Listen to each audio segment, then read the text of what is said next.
So a managing broker basically, so as a realtor, you have to hang your license with a brokerage. Right. Okay.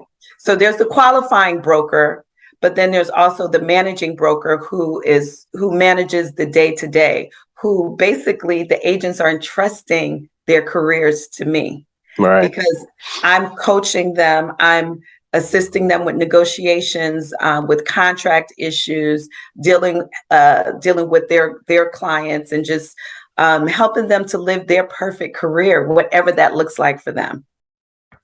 Welcome to the Black Voices Real Estate Podcast. I'm your host, Kevin Jefferson. Today's guest is Miss Rhonda Morgan. Good day, Rhonda. Good day, Kevin. How are you? I am fantastic and excited about speaking with you today. How are you? I'm doing well. Excited about this interview. Mhm. So, Rhonda, can you give us a little background on who you are? Yeah, so I am the managing broker for Coldwell Banker Realty. Coldwell Banker is the largest company in the world and oldest. We're 116 years old.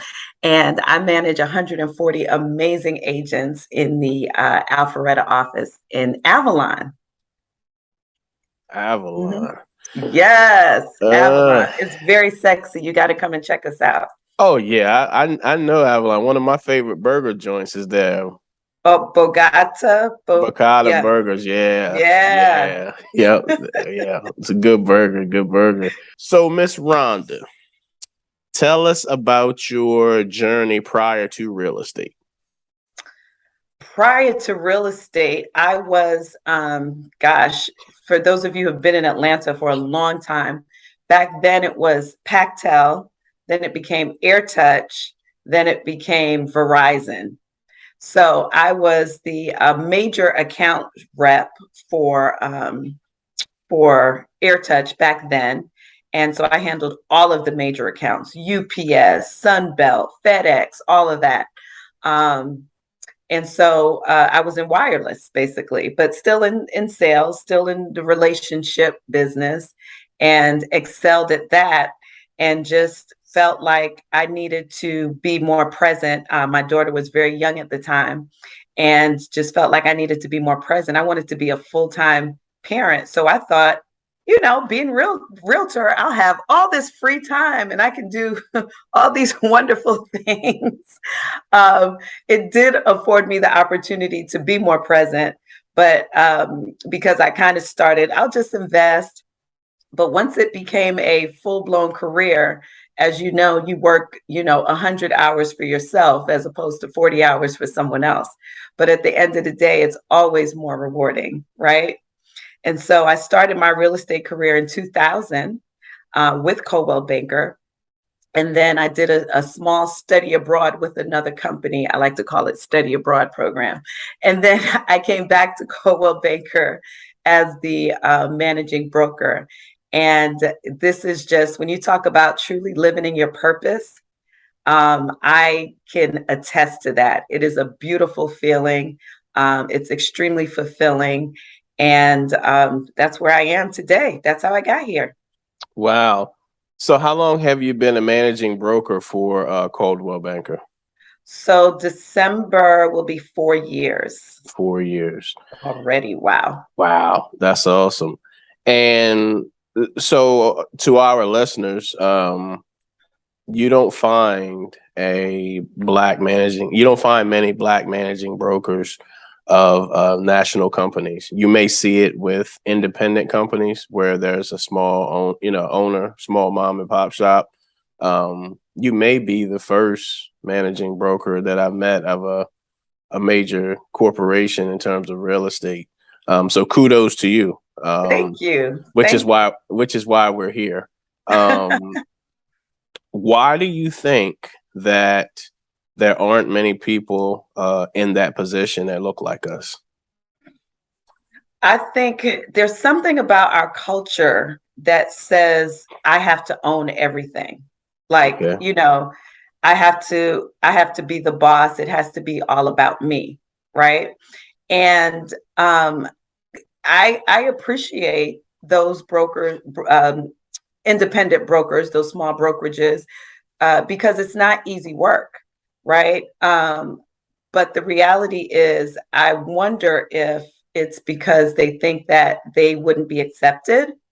Um, because we, unfortunately, when you even look at the location of some of the major brokerages, they're not always there's not a lot of presence in our areas, you know?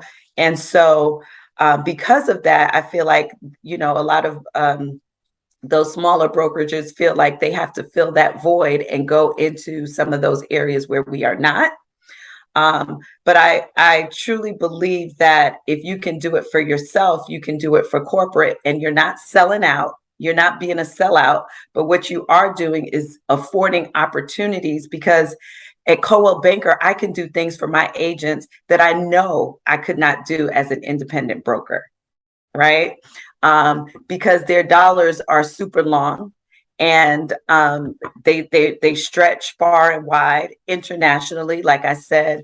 And I just want to be able to do the things that I can do for my agents. So I would encourage anyone who has a desire to be in leadership to apply. Call me. I'll be happy to share, opportunities that are all over the country. And that might be, you might have to relocate. There might not be a position in Atlanta right now, but there might be one in California or in Florida or in the Carolinas. Who knows? But I think if you apply, they're not coming for us, so we have to go to them. Got you. Got you. What qualifies you to hold that position? Well, that's an interesting question. License law says you only have to be licensed 3 years to get your broker's license. Okay. There's no requirement for transactions. Isn't that crazy? So you could have your license for 3 years, never done a transaction, and open a brokerage. That's scary, right? And it's scary because, again, a lot of our people, they don't want to pay. They say, I don't want to give, Coldwell Banker, for example, 20% of my money. I can keep 100% if I open my own. But you don't have the backing, you don't have the experience, you don't have, the knowledge. And so really, to be a broker, you only have to be licensed 3 years. To be in this position with a corporation, you have to have proven success, right? And that should make agents who affiliate with me feel more confident. They know that I've been doing this for 22 years. I've run a successful team. I've been a coach. I've mentored agents into production, and I've also coached agents from mid-level management, six-figure jobs into real estate full-time. That only comes with experience. Right. Okay. So let's define the role of a managing broker.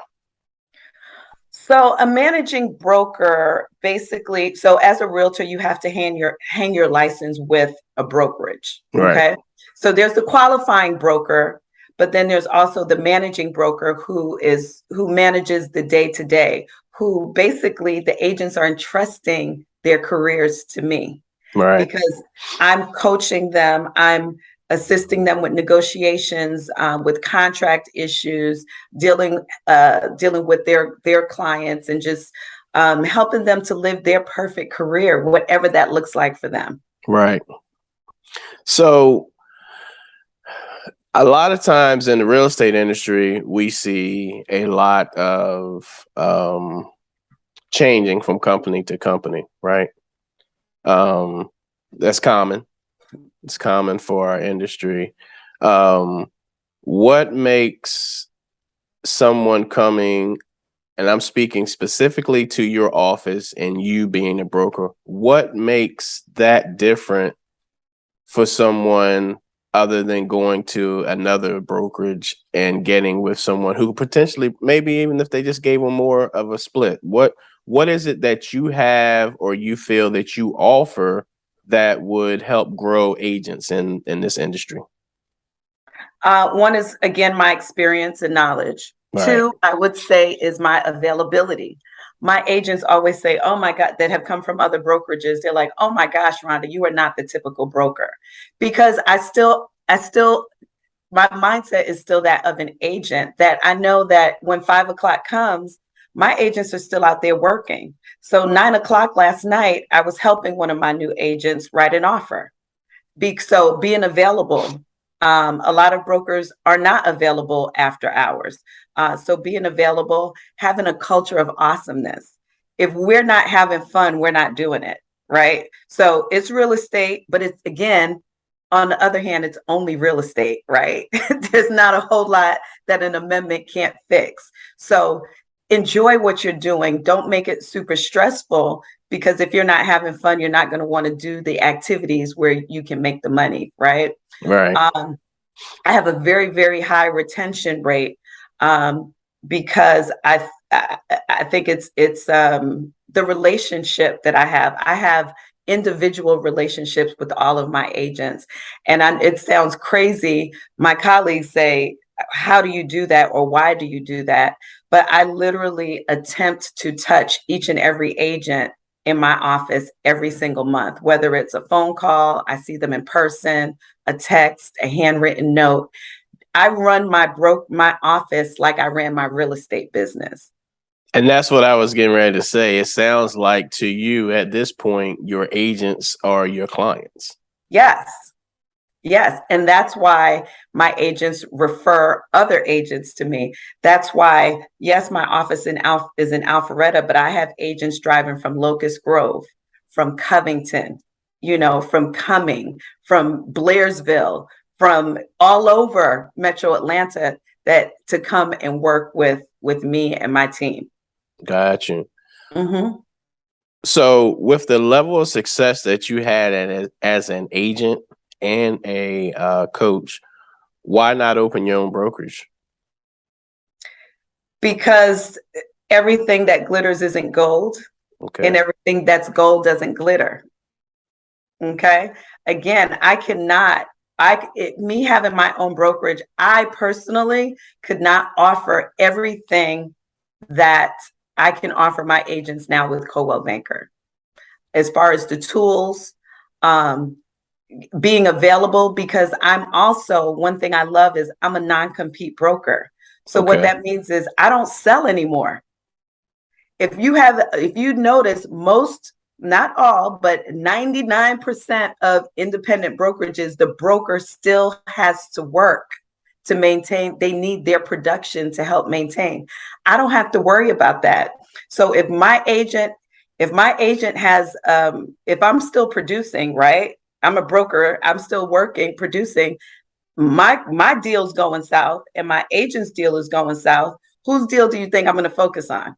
Your deal. Exactly. So I don't have to worry about those things. I don't compete with my agents. I support my agents. Got you. And in terms of you obtaining that position with Coldwell Banker, how did it come about? They actually reached out to me. I know before I said they don't normally reach out to us, we have to reach out to them. So I'm kind of an anomaly in so many different ways, right? Right. Because and I think they reached out to me because of my reputation and because of my relationships, you know? Um, and that's it. It's because of my relationships, and just my experience, and just being known in the industry for what I do. When you became the managing broker, how many agents were in your office? So when I got to my office, there were 75 agents. And there were 3 or 4 Black agents and 2 Asians. Wow. And unfortunately, a lot of agents left when I got there for various reasons, and some for obvious reasons. And now I have grown that office to 143 agents strong, and we're growing. We'll probably have 200 agents by the end of the year. Wow. And and I'm not into quantity.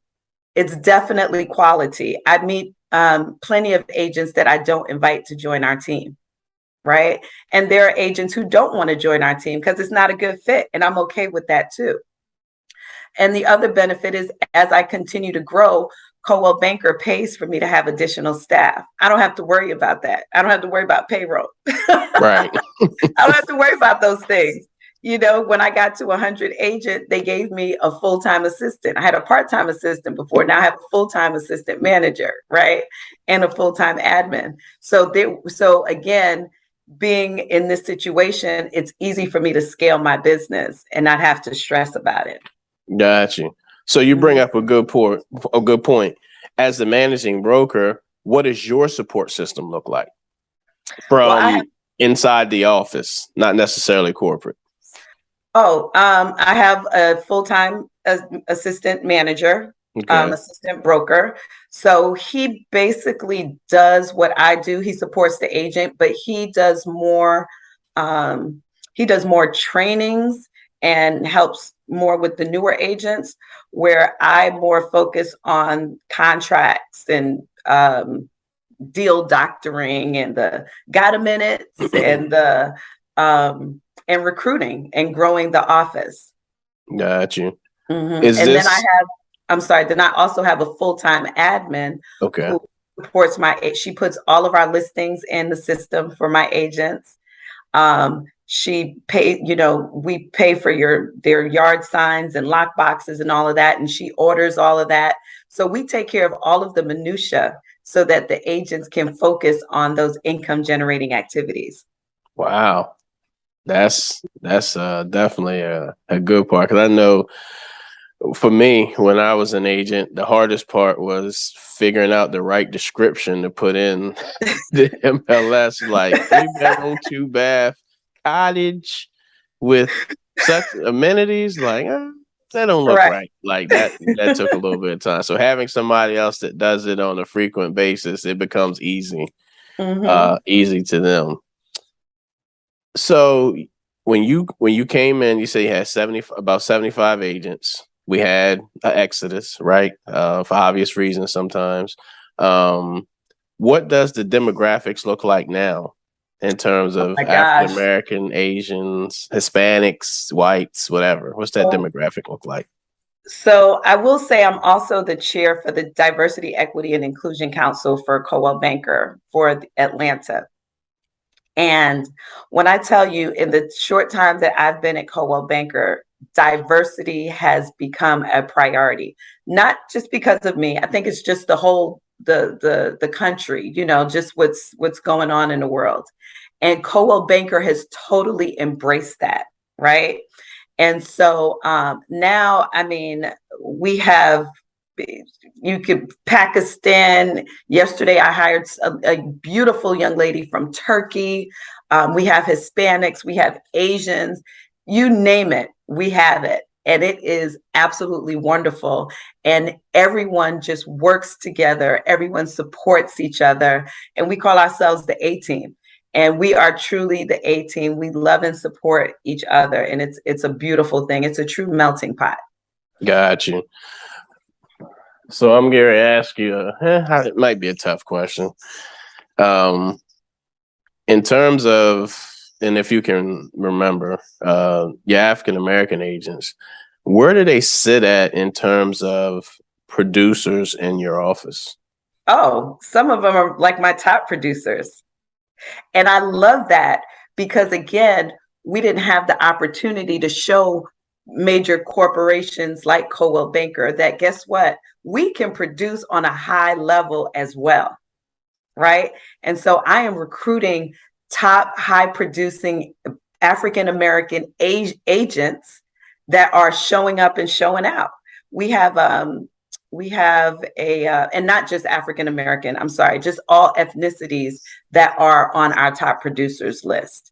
Right. So it's wonderful. They're producing at high levels. Some of them are on track, like going through training to be managers, if that's what they want.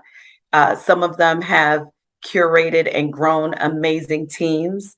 So it's wonderful. It is absolutely wonderful. And Coldwell Banker is here for all of it.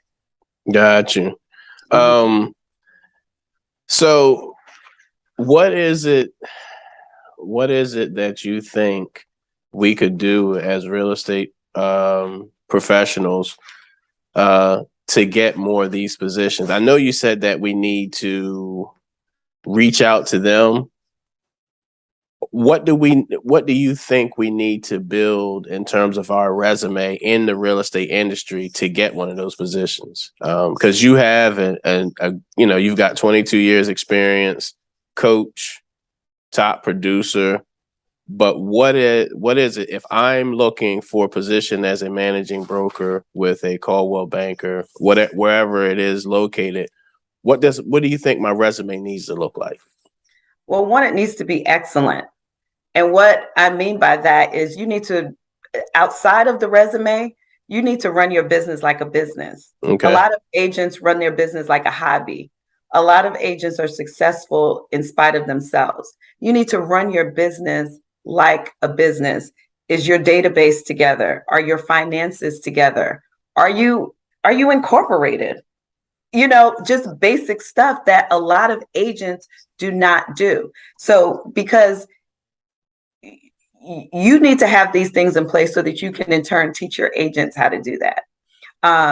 You want to have great relationships. Your reputation is everything because people are going to talk, right? Oh, I'm thinking about hiring. Do you know anything about this person? Do you know anything about that person? When I came on to Coldwell Banker, I can't tell you how many people said that I was asked about, or there was rumors that I was coming, and it was like, oh yeah, she's great. You should hire. You know what I mean? That type of thing. And when I came on, it was just confirmation. People were really excited that I was here. So your reputation, when you're out here co-oping with other agents, make sure that you are knowledgeable, you're operating at a high level, you're responding, your contracts are tight. Because if not, they'll be like, oh, agents thought, oh no, you don't want to work with her. She never calls you back. She doesn't understand contracts, and whatever it is. So run your business like a business. Make sure you have great relationships. You're being kind to your co-op agents. And just apply. Be yourself. Be confident. Be your authentic self. And if it's for you, you'll get it. Got you. So inside of Coldwell Banker itself, and I know I don't know how many offices they have. How many African American managing brokers do they have? So it's interesting. Outside of Metro Atlanta, there are more. In Atlanta, for whatever reason, and we're like the Black Mecca, there was the deficiency here, and it took us a while to get there. So there is one other one in one of our offices. We have 11 offices and 2 Black managing brokers now. Wow.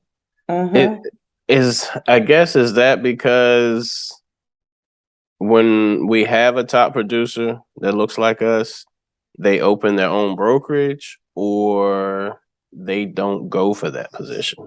What do you I think? think they don't go for it because honestly, this wasn't part of the plan, Okay. right? But you, as a business owner, you need to be open to having conversations. you need to be you need to be available because you never know. You never know. And I actually kind of first was like, nah. And then I said, you know what? I'm doing it I'm coaching and mentoring agents. What's the difference? So let me just go and hear what they have to say. I think most agents think that when they think of a broker, they think it's like a daunting task. And it really is not that bad. I think it's probably more difficult when you open your own because you don't have the kind of support that sometimes you don't get the support that you really need to be successful. That's why Gotcha. a lot of them close. They don't, they're not sustainable. Is Coldwell Banker just corporate, or do they have franchise opportunities? They do have some franchise opportunities. And interestingly enough, again, they are so committed to diversifying the industry that they have something now for minorities that are interested in opening a franchise. Like they're helping them with the cost of starting. We know the first couple of years in any business can be challenging. So they're giving them financial support for the first couple of years as well.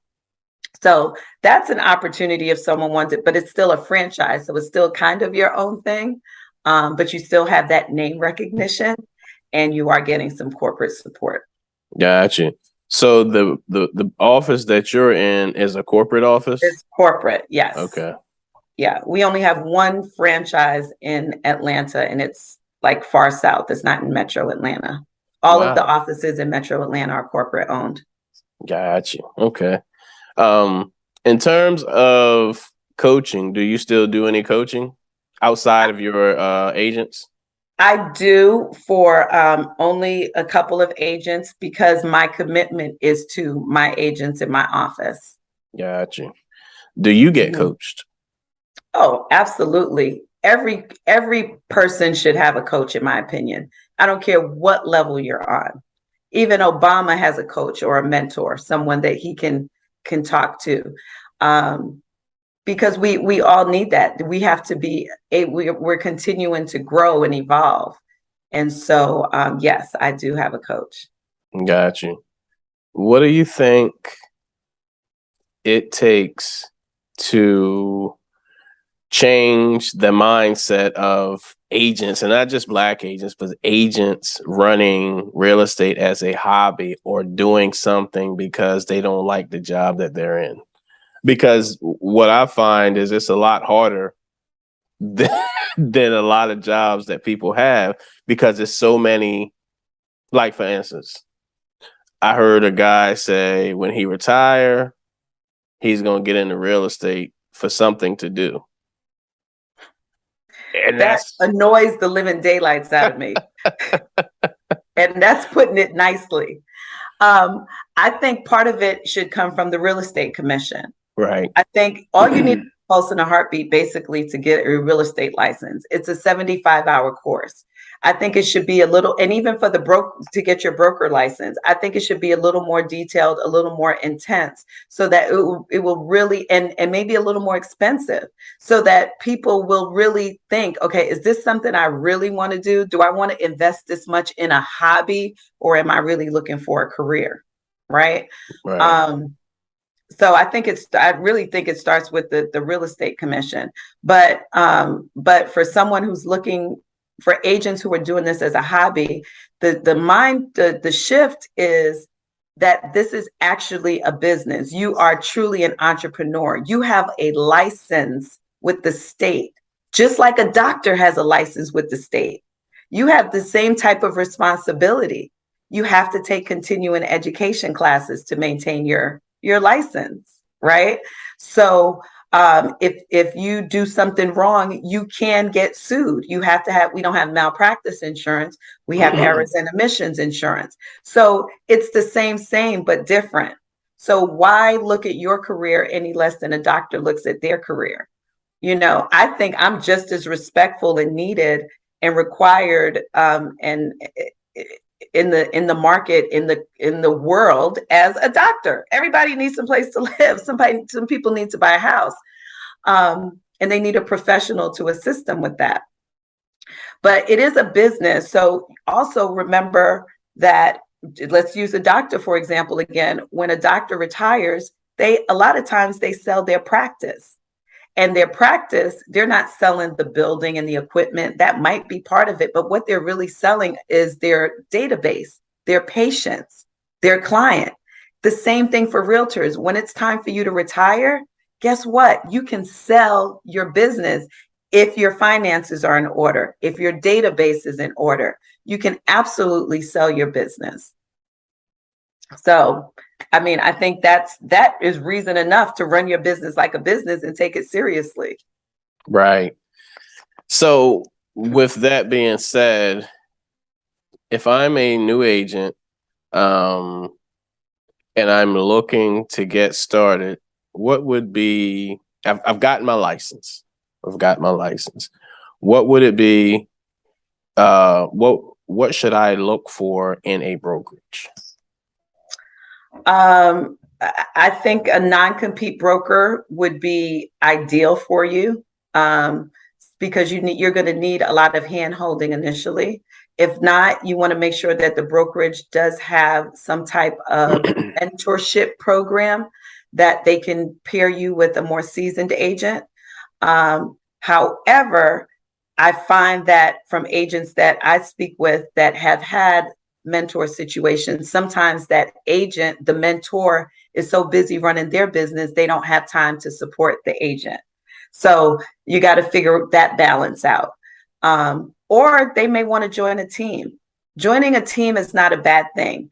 Again, agents feel like, oh, I need to come in because, everyone thinks agents are like we're wealthy, like we're rich, we're making a gazillion dollars with every closing, which is not the case, right? Oh, you're So not? no, we're not. No, we're not.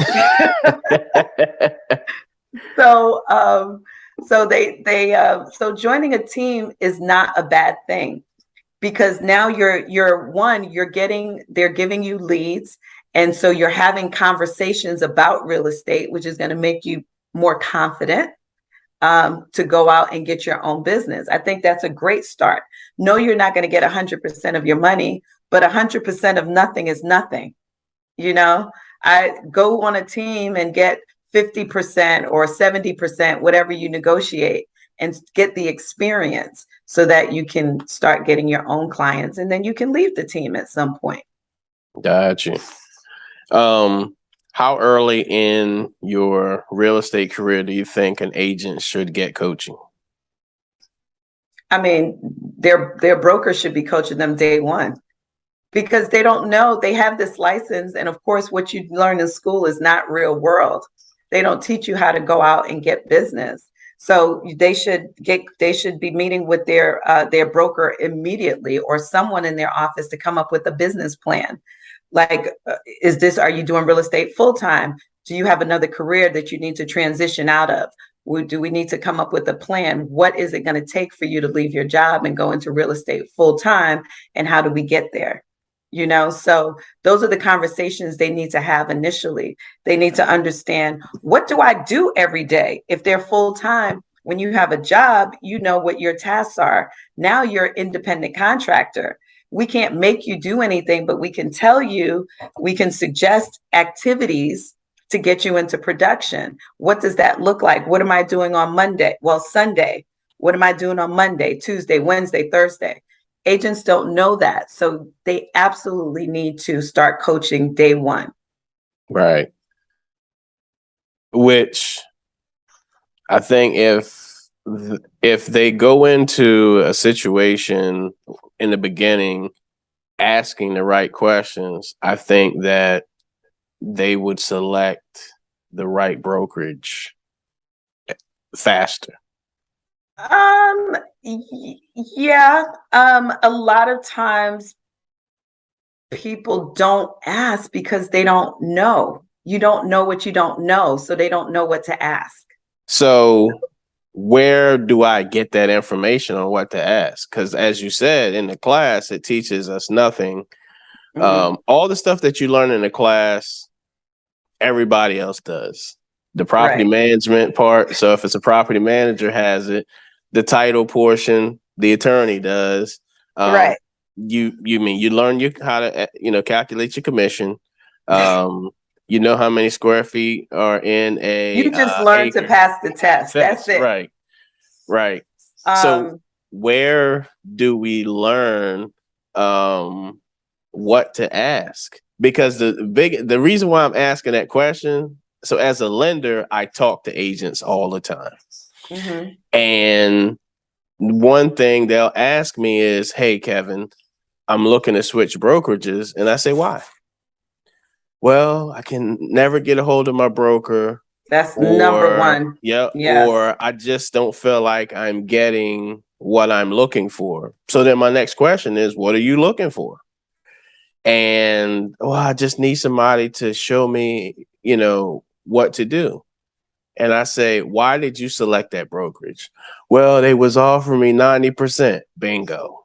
And this is I think I may, I say that you want all of a grape. So I ask them, do you want all of a grape or half a watermelon? I like that. And they chose all of the grape. Mm-hmm. And then I explained to them, and this is just from experience, when you get 90% of your commission, that leaves very little for the brokerage to get. 10% is not a lot, right?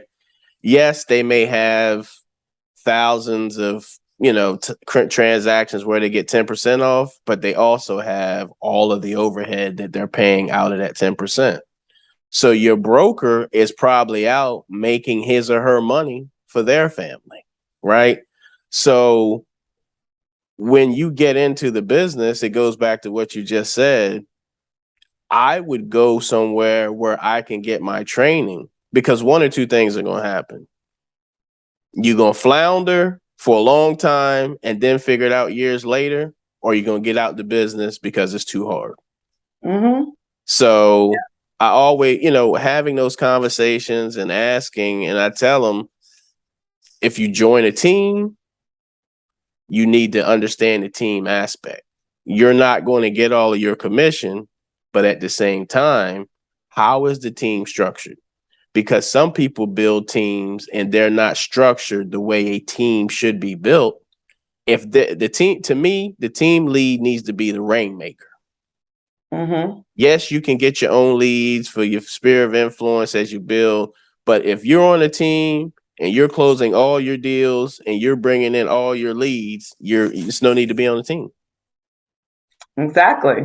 Right. There's so many different variables, but even when they say there's a company out here that they do a good job of telling their story, but they're not telling the whole story. So they say that they're great for agents, their training is amazing.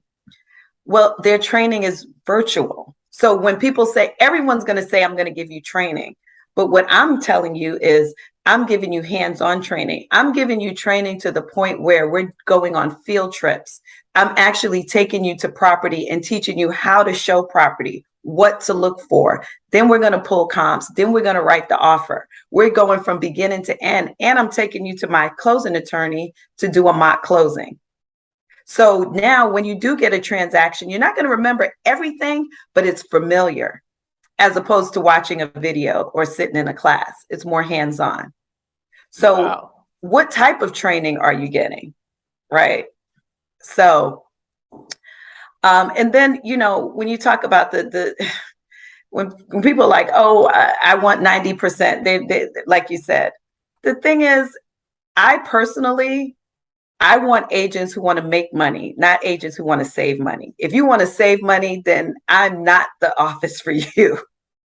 We're not the company for you. If you want to make money, then we can talk, because you could be at 90% all day. And depending on your production, we do have 90% splits. But if you're a brand new agent or a mediocre agent, not mediocre, but mid-level agent rather, and you're concerned about getting 100%, but you can't pass, $40,000 a year. How about you come over here and let me show you how to make money, and you can break that 6-figure threshold that you've been trying to get to for 3 years. Okay. But you're so focused on saving money that you're missing the bigger picture. Right. Yeah. Right. So let's dig into Coach Morgan's brain right quick. Oh boy, I might have to charge you. Nah, don't charge Okay. me. Don't charge me. So Okay. I'm a new agent and I'm ready to get my business going. What would be the first 2 things you would tell me to do to get started as my coach? The very, very first thing is pause. Don't start taking all these trainings and doing all of that. First thing, you need to get your database together. Okay, what is the database? People are, I don't have a database. You got this. This is your database right here. Let's transfer that to a spreadsheet. Now you just have the name and phone number. That's not a complete database. We need to work on getting your database. The complete database is your name, is the name, phone number, email address, home address, social media handle, maybe their date of birth. Okay, that's a full database. Let's get that done because you got to make calls. Nobody wants to make calls, but you got to make calls. It's the bottom line. And you're not saying, hi, do you know who wants to buy, sell, or invest in real estate? No, you're saying, hey, Kevin, what's up? It's Rhonda. How you doing? Doing well. You know, cool. I'm amazing. How the kids? You Doing know, great in school. in school, right? Oh, how old are they now? 11 and 7. 11 and 7. Shoot, they must be outgrowing that house, huh? Yeah, we're getting ready to have a teenager in 2 years. I know. So you probably need to start looking at some bigger spaces. I mean, whatever it is, you know, you can always find a way to incorporate conversation, but the only way you can, I mean, incorporate real estate, but the only way you can do that is by calling and having a casual conversation, but you got to get your database right. Other than that, you need to be doing open houses every week. You got to do an open house. You're going to meet people, unrepresented buyers, and you're going to have conversations about real estate. The more conversations you have about real estate, the more confident you'll be. Okay. Other than that, you got to look at property. That's what you do. You're a realtor. How can you not look at property? You should be looking at property almost every day. That's your job, right? That's like working at McDonald's and not dropping fries. How are you not going to drop fries? That's what you do. You should be dropping fries every day. So you should be looking at houses, even if it's not every day, 2-3 times a week. You should be looking at houses so you can understand the trends, the architecture, you know, what things are selling for. So if you do those 3 things, starting out as an agent, you're gonna be up and running in no time. Wow. Well, you heard it. You heard it from Coach Morgan, Rhonda Morgan, broker extraordinaire, managing broker extraordinaire. Rhonda, I want to thank you for coming on. I appreciate the insight you've given. For anyone who wants to reach out to you, have questions about you, your organization, or just have questions about the industry in general, what's the best way to reach you? The best way is just pick up the phone and call me. You know, I'm old school. I'm 50. Call me. Don't send me a message on social media because I might not respond until next year. So call me 770-912-8838. Call me. If I don't answer, shoot me a text and I will call you right back. I promise. And if you're a broker, seasoned agent, new agent thinking about getting the business, I have conversations with people all the time. I love real estate. No problem. Call me anytime for anything. Awesome.